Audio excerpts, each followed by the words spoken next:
everyone, welcome back. If you enjoy reality TV drama the way I do, then you know Sister Wives has been spilling some serious tea lately.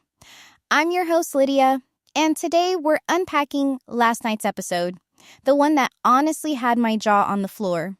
So grab a seat and maybe a cup of coffee, because we may have just witnessed a major legal can of worms open up on national television. I'm talking about what looks an awful lot like a mortgage fraud admission. Yes, really. Let's walk through it calmly, step by step, based on exactly what we saw. Quick heads up, there are spoilers ahead, but trust me, you'll want to hear this. The episode kicks off with Kody Brown doing what he does best, talking in circles. For nearly 40 minutes, it's charm, deflection, and long explanations that somehow explain nothing. But if you listen closely, the clearest truth doesn't come from him at all. It comes from Kody Brown. Ever since she left, Kody has had a knack for cutting through the fog, and once again she points straight at the elephant in the room. And this time, it's not just emotional damage or family tension. It's potentially criminal behavior. Let me set the scene. For years, Kody's strategy has been pretty predictable. Separate the wives, give each one a slightly different version of the story, make big decisions fast, and then rewrite history depending on who he's talking to. Everyone else is expected to adjust and fall in line. In this episode, that whole backdoor deal argument felt like classic smoke and mirrors. Chaos by design.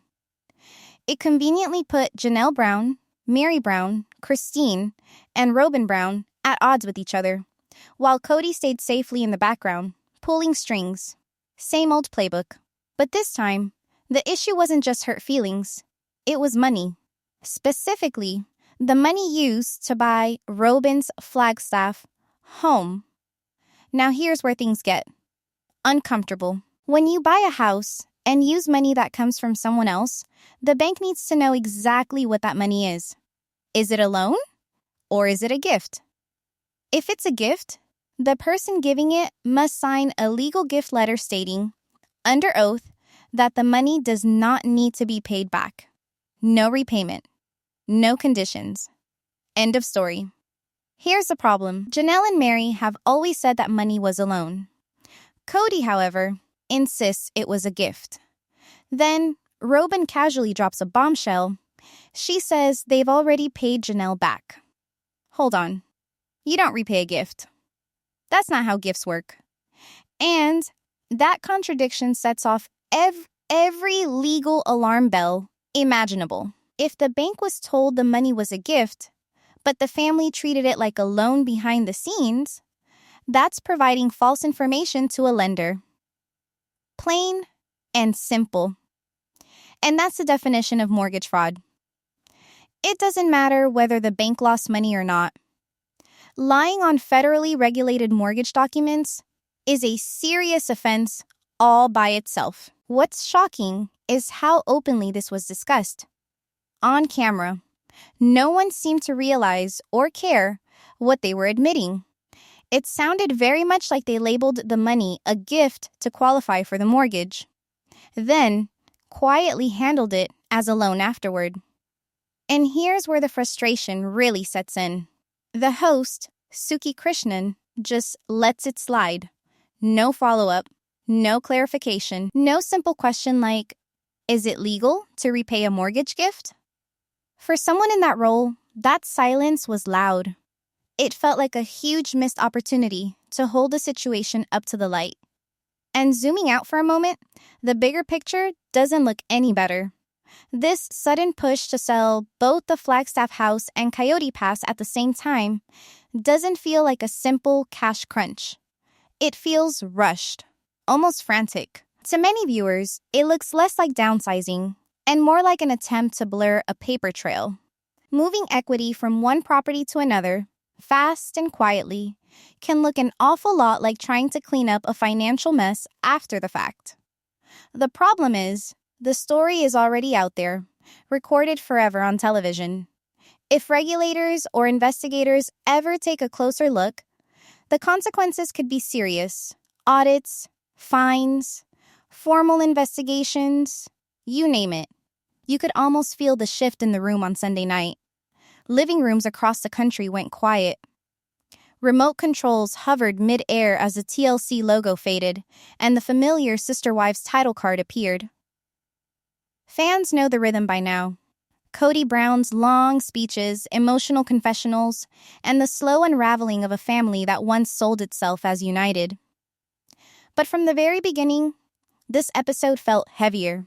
Kody stood center frame, arms wide, voice rising and falling along the same emotional path he's walked for years. He talked about sacrifice, about love divided 4 ways, about the impossible task of being fair. For nearly 40 minutes, he looped the same points. How hard he tried, how misunderstood he was, how everyone else needed to realign. The camera cut to the wives. Meri Brown, quiet and guarded. Janelle Brown, arms crossed. Robyn Brown, nodding along. And Christine Brown, watching with the calm of someone who had already stepped off the ride. Then, Christine spoke. Her voice was steady, almost gentle, the way people speak when they're no longer afraid of consequences. "You told one wife one story," she said, "and a completely different story to the rest of us. You can't keep doing that and expect us to believe it's for the family." The room froze. Kody opened his mouth, closed it, then opened it again. No quick comeback. No spiritual language to soften the blow. Just silence. The camera stayed on Christine's face. Calm, unflinching, and something passed between her and the viewers at home. This wasn't another argument about jealousy or schedules. This was an accusation with receipts, delivered while the cameras were still rolling. Within minutes, social media lit up. Clips circulated with captions like "Christine was right." Fans rewound, paused, zoomed in. What started as familiar reality TV tension was being redefined in real time. Christine hadn't yelled. She hadn't cried. She simply named the pattern viewers had watched for years: manipulation through selective storytelling. But the real explosion came later, in the quiet confessionals. Janelle looked straight into the camera and said it plainly. The money for Robyn's house, we always treated it as a loan. Meri followed, nodding as she added that they never signed anything saying it was a gift they'd never get back. Then the edit cut to Robyn, her soft smile in place, calmly saying they had already paid Janelle back. The screen lingered just a second too long. Janelle's stunned expression beside Robyn's calm one. No explanation needed. The math was immediate and unforgiving. A gift isn't repaid. A loan can't be listed as a gift on federal mortgage forms. Somewhere between those statements, a line had been crossed, and television cameras had captured it forever. Kody tried to steer things back to emotions, unity, even God's plan. But the moment was gone. Christine leaned back slightly and let out the smallest breath, as if she'd been waiting years for that truth to finally land. The episode closed on a wide shot of the family sitting together in uneasy silence, the desert sun slipping down behind them and pouring through the windows. It was quiet. Too quiet. But outside that house, the internet was already wide awake. Before the credits had even finished rolling, legal threads popped up on Reddit. Former mortgage brokers began posting screenshots of standard gift letter language. Longtime fans on social media started lining up timelines, matching the date of the house purchase with old episodes where the funding had first been discussed. Hashtags multiplied fast. Hashtag sister wives fraud. Hash knife scandal. Hashtag Kody exposed. No one knew whether investigators were paying attention. There were no subpoenas, no formal complaints, no official statements. But something important had shifted. The story no longer lived in private conversations or buried bank paperwork. It now existed in high-definition footage, time-stamped, archived, and broadcast into millions of living rooms. And once something like that exists, it can't be taken back or quietly explained away. The episode wrapped the way every Sister Wives episode does, with a teaser for next week and soft piano music playing underneath. But this time, The music felt almost irrelevant. The real story had already begun. And it wasn't just about a fractured family anymore. It was about documents signed under penalty of perjury, about money moving in ways the law doesn't allow, and about a confession that slipped out on national television. One thing longtime viewers know about Kody Brown is that he has never believed in straight lines. Conversations with him don't move forward. They spiral. They loop, detour, and circle back in ways that leave people confused and worn down. Over the years, each wife learned to respond in her own way. Meri Brown tried to track it with logic and calendars. Janelle Brown countered with spreadsheets and blunt questions. Robyn Brown often met it with soft agreement and carefully timed tears. Christine Brown, for a long time, absorbed it quietly, until she didn't. In this episode, that pattern played out in plain sight, almost like a demonstration. On the surface, the issue seems simple, whether to sell the land at Coyote Pass and how any profits should be divided. But with Kody, nothing ever stays simple. First, he sat down with Robyn in their spacious kitchen, sunlight pouring in through tall windows. His tone was calm and earnest. Selling Coyote Pass, he told her, would free up cash, stabilize their finances, pay down debt, and give everyone some breathing room. Robyn nodded along, eyes wide, fully aligned. "Whatever you think is best for us," she said, resting her hand on his arm. The camera lingered on the moment, two people clearly on the same page. Then came Janelle. Kody met her later that day at her modular home on the property. This time, the story changed. Selling Coyote Pass too soon, he said, would be a mistake. They'd be throwing money away. The smarter move was to hold the land, wait for property values to rise, and use it as long-term security for the kids. Janelle pushed back, reminding him of mounting bills and the growing pressure to liquidate assets. Kody leaned in, lowering his voice into that familiar, persuasive tone. "Trust me," he said. "I've got a plan. We just need to be patient." Janelle sighed, unsure, uncomfortable, but not ready to fight alone. Slowly, she nodded. Meri came next. In a smaller sitting room, Kody reframed the decision yet again. Selling now, he warned, would hurt Robyn and her children. It would force them to downsize, disrupt the stability he claimed he'd finally created for that part of the family. "After everything we've been through," he added, letting the weight of guilt hang in the air. Meri listened quietly, her lips pressed into a thin line. For years, she had been trying to stay relevant in a family that had slowly reorganized itself without her. When she agreed, it wasn't because the explanation made sense. It was because pushing back felt dangerous. Disagreement, for Meri, often meant being pushed further to the margins, and she had already spent enough time there. Christine was the last stop. By then, the story had splintered into several versions. Kody Brown arrived, looking worn down, as if the day itself had exhausted him.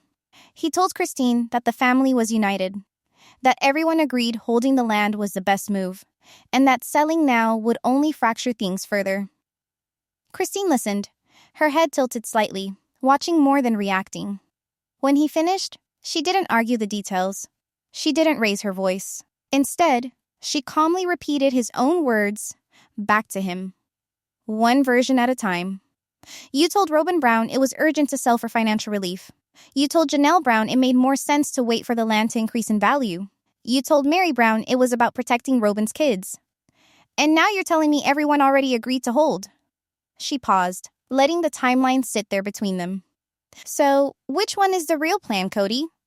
Or are they all just whatever you need the person in front of you to believe?" The camera stayed tight on his face. For once, there was no quick pivot, no spiritual language, no emotional detour. Just a flash of irritation, quickly covered. He mumbled something about complexity, about how no one ever understood the full picture. Christine didn't push. She didn't have to. The pattern had been named, on camera, with witnesses who could rewind and replay it forever. What the episode didn't spell out, but longtime viewers already suspected, was how this same tactic had likely been used years earlier when the money for Robyn's house first moved between accounts. One wife may have been told the funds were a temporary bridge, something that would be repaid once things settled. Another may have been told it was a permanent contribution to the family's shared future. A third may not have been told much of anything until the paperwork was already signed. Each version served its purpose. Each secured cooperation. And none fully matched the others. Somewhere in that carefully managed fragmentation, documents were prepared. Gift letters were drafted. Mortgage applications were submitted, all built on stories that shifted depending on the audience. Divide and conquer is an old tactic. It works because people who don't have the full picture rarely compare notes until it's too late. In plural families, that isolation is built in. Separate homes, separate schedules, separate emotional economies. Kody had mastered that terrain. But Christine Brown had stepped outside of it. From the outside, the whole design was visible. Every loop, every contradiction, every quiet rewrite. And when she said that one simple sentence, you told one story to one wife and a completely different one to the others, she wasn't just talking about a broken marriage. She was describing the structure of a possible crime. The confessionals that followed only sharpened that outline. Janelle looked straight into the lens and admitted she never would have agreed if she'd known others were being told different things. Robyn softened it, deflecting, saying Kody was just trying to keep everyone happy. But by then, the damage was already spreading. Viewers began rewatching older seasons with fresh eyes, scanning past episodes for earlier signs of the same pattern, wondering how long this story had been hiding in plain sight. They found them. Dozens of moments scattered across years of footage, hiding in plain sight. And at the center of it all stood Robyn's Flagstaff house, rising out of the flat Arizona landscape like a promise that had only been kept for one person. White stucco walls. Big windows. A wide lot that caught the late afternoon sun and turned it golden. It was a home that signaled permanence in a family defined by constant reshuffling. When the house was purchased in 2018, the cameras were right there. Lingering shots of moving trucks. Kody Brown hauling boxes labeled Robyn's kitchen. The wives walking through empty rooms with polite smiles that never quite reached their eyes. On Sister Wives, nothing ever happens off camera for long. The story of how that house was funded came out slowly, piece by piece, across later seasons. Janelle Brown explained it first, sitting in her much smaller home during a confessional. She and Meri Brown had each taken out home equity lines of credit on properties they owned outright. The money, hundreds of thousands of dollars, was wired to cover the down payment and closing costs. It was always understood to be a loan, Janelle said, her voice steady, but edged with years of frustration. We weren't in a position to just give that kind of money away. We expected it back when things stabilized. Meri confirmed the same story months later. Her tone was quieter, more resigned. They had talked about repayment. Nothing was ever written down between them, but the understanding was clear. This wasn't charity. Kody, however, told a very different story whenever the topic came up.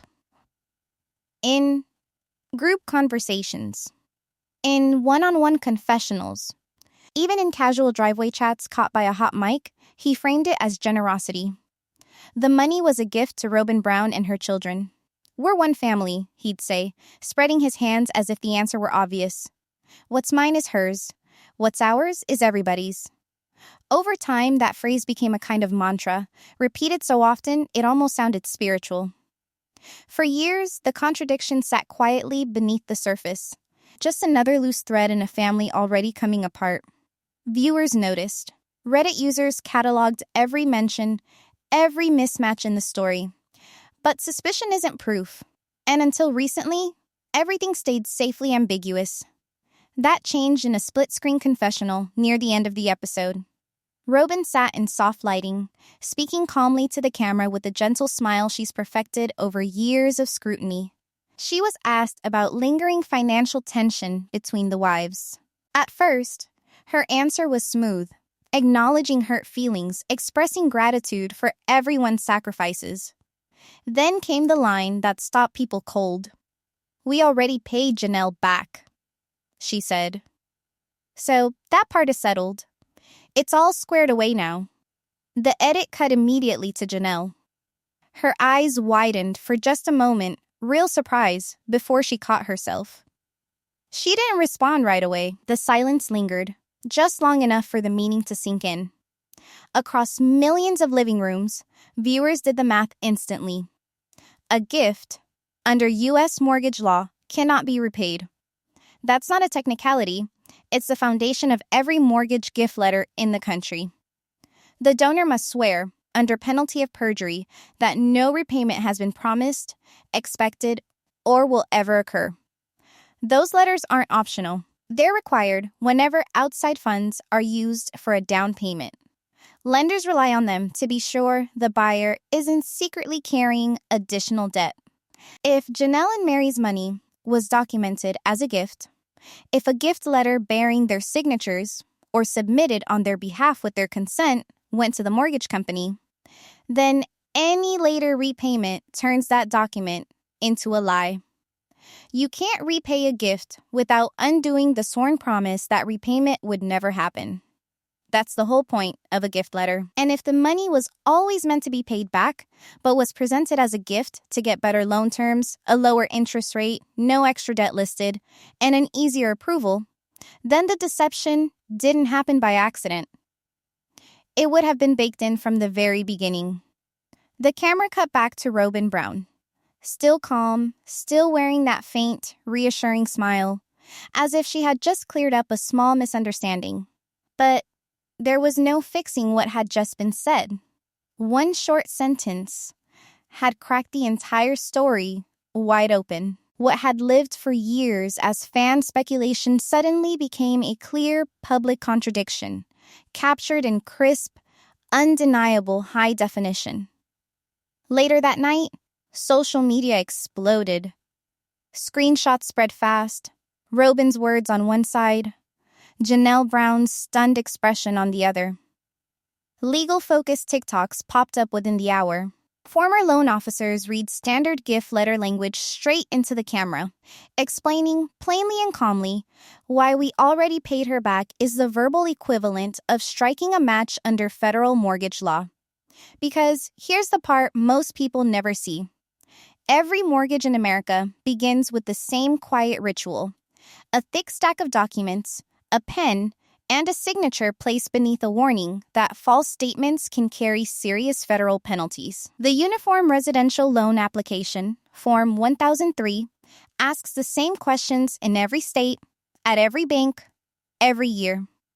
One section is devoted entirely to the source of funds for the down payment and closing costs. Borrowers must declare where the money came from: personal savings, a gift, a loan, or another source.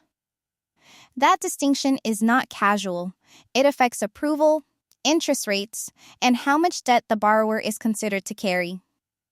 From a lender's perspective, gift money is the cleanest option. It adds no liability to the borrower's debt-to-income ratio. But there's a catch. To accept gift funds, lenders require ironclad proof: the gift letter. The language is strict and unmistakable. The donor must state, in writing and under penalty of perjury, that the money is a gift with no expectation of repayment now or ever. No side agreements. No future payback. The borrower signs, confirming the same. The lender files the document, satisfied the funds are legitimate and non-repayable. If any part of that statement is untrue, the entire mortgage file becomes contaminated. And here's the key point. Intent matters more than outcome. Even if the bank is fully repaid and suffers no financial loss, making a false statement to a financial institution is still a crime under federal law. Specifically, 18 U.S.C. 1014. Penalties can include massive fines and, in serious cases, years in federal prison. In the case of the Flagstaff house, there were only two possible realities. Either Janelle and Meri Brown provided the funds as a true gift, properly documented, with no repayment ever intended or made. Or the money was a temporary loan, always meant to be repaid, and was misrepresented as a gift to help Robyn qualify for the mortgage on more favorable terms. Both cannot be true. Yet the episode forced those two versions into the same frame. Viewers heard Janelle's earlier words echoing back. It was always a loan. We expected it back. Meri's quieter confirmation, we talked about repayment. And then Robyn's calm statement, in the present, we already paid Janelle back. That repayment, whether it came as a check, a wire transfer, or something else, was the smoking gun. Because if a gift letter exists in that mortgage file, repayment didn't just contradict it. Kody's repeated insistence that the money was a gift to the family didn't solve anything. It actually made the situation look worse. Because if he was the one coordinating the paperwork, guiding the story, and deciding what the lender should be told, then he wasn't just a bystander. He becomes part of the chain. And Robyn Brown, as the borrower and the person tied to the purchase, would have signed the loan application and any supporting documents, including any gift paperwork connected to the down payment. That's why her later admission, we already paid Janelle back, hits like a brick.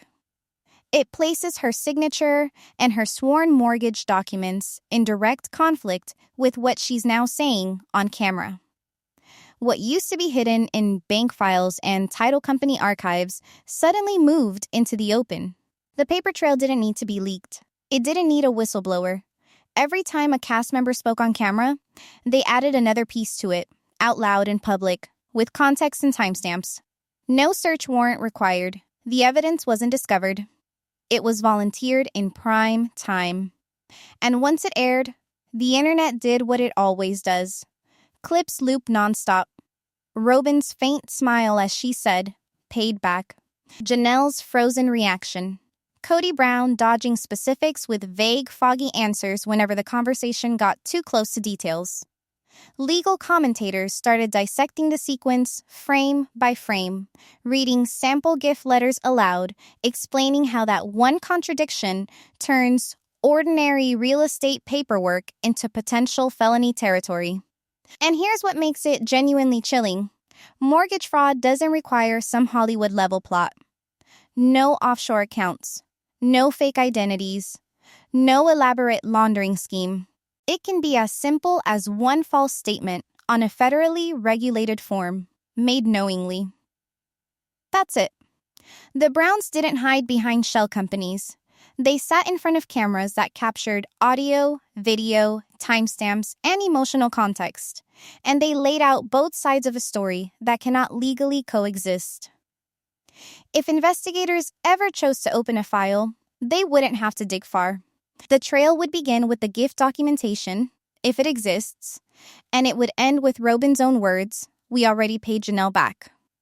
Between those 2 points sits one fatal inconsistency. And in federal law, an inconsistency like that isn't confusing. It isn't a misunderstanding.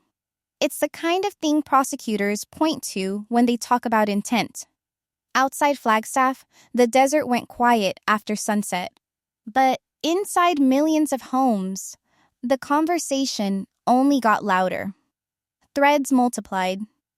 Timelines were built. People pulled clips from old seasons and annotated them like evidence boards, complete with dates, quotes, and legal references. The family could sell the house, repay the money, move states, start over.